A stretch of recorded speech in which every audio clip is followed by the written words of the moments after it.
Okay guys, now in this video we are going to finish the integration between the white water and the foam. First thing, I will just create a separate mantra node for each element in our simulation. So we'll have a separate mantra node for the white water, one separate for the mesh. Okay, so as we said before, we have the reflection and refraction limits, diffuse limit, and we have set these guys. Actually, to make the mantra node render only the white water and the candidate object, I'll select the white water. Then the other thing that I will do is that I will force this white water mate with my mesh, and this means that white water will not be rendered in the areas where we will have mesh. So that when we add mesh to the simulation, the mesh doesn't cover the white water, okay, or the white water doesn't cover the mesh. We need both of them to be visible in the viewport, okay. So this is the meaning of forced mate. Also in the images, I'm going to enable some of the components here to make sure that that I have them in a separate layers. For decompositing, I will have direct lighting and direct lighting, so those two guys export direct diffuse and direct diffuse, direct reflection, and direct and indirect refraction, and so on. You also you can export the shading depth or the Z field if you are familiar with using it for different techniques, but I won't use it in this course. So this is the mantra node for the white water. We can leave it render. This I have just disabled the auto update because I don't want it to re-render when I change anything in the viewport. So let this render, and I will create, or I will copy this this node for my mesh. So let me call this mesh or ocean, mesh ocean. I will keep everything as it is, but I will change the object to mesh.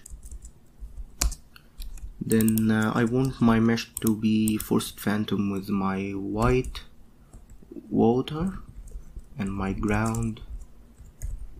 I've talked about the ground before, but I want it to have to reflect and refract the white water, because this will give the area of high vorticity whitish looking of white water, and this is very, very important. So this is for the ocean mesh. Also, I am going to turn on the velocity blur for this ocean. For the white water it doesn't matter because we have enabled it in the volume rasterization node. Okay, actually here's the output picture. I will leave this as it is. If you want to change it for yourself. Then let this render for now, and I will show you the result of both of these nodes.